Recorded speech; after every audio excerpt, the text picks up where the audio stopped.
Hey, everybody, welcome to the Awakener podcast. It's good to be with you today. Got a great show for you, but first of all, you need to go to theawakener.ca. Theawakener.ca is the best resource to figure out all the things that are happening to put the entire piece of the puzzle together. I don't know what it is. I just have some kind of innate ability to kind of take all the pieces of the puzzle and put them together for you so you can see the kind of thing that is happening. Now, I'm not a predictor of everything. Some things I get right, some things I get wrong. But for the most part, I've kind of led you in the direction of what is happening and what's going on. Big news has happened. Obviously, Ukraine has bombed with some drones a bunch of Russian bombers. These bombers are obviously tied to Russia's nuclear program. And I don't think that this is something that Vladimir Putin was expecting whatsoever. Now, let's take you back for a second and go back to the war that happened, obviously, in 2022, I believe it was. This war and its purpose of this war was for twofold. Number one, this war was going to happen anyways if Hillary would have won by the end of her presidency. The purpose of this war was to drag the US and the Western world into a full war, which means in the previous episode, we talked about these three proxy wars. This was to turn these three proxy wars into a massive world-changing war. The only way that the U.S. complex would take the loss is this if America came along for the fight and directly started fighting Russia.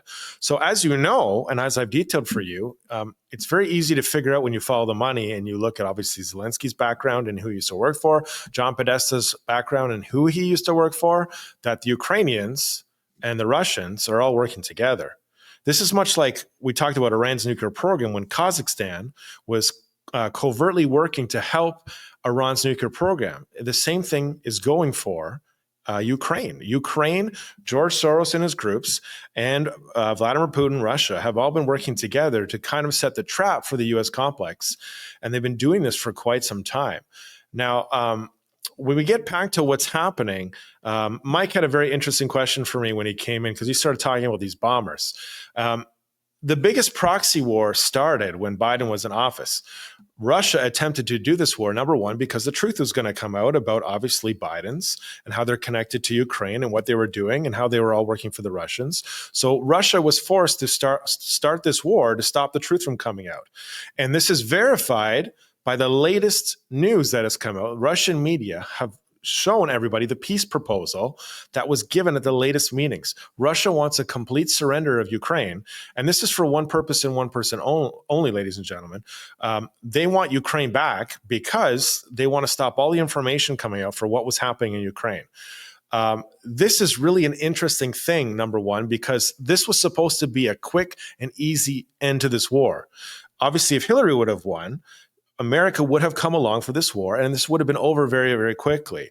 America would have been dragged into this war, but instead, it's turned into likely the largest proxy war in the history of the world.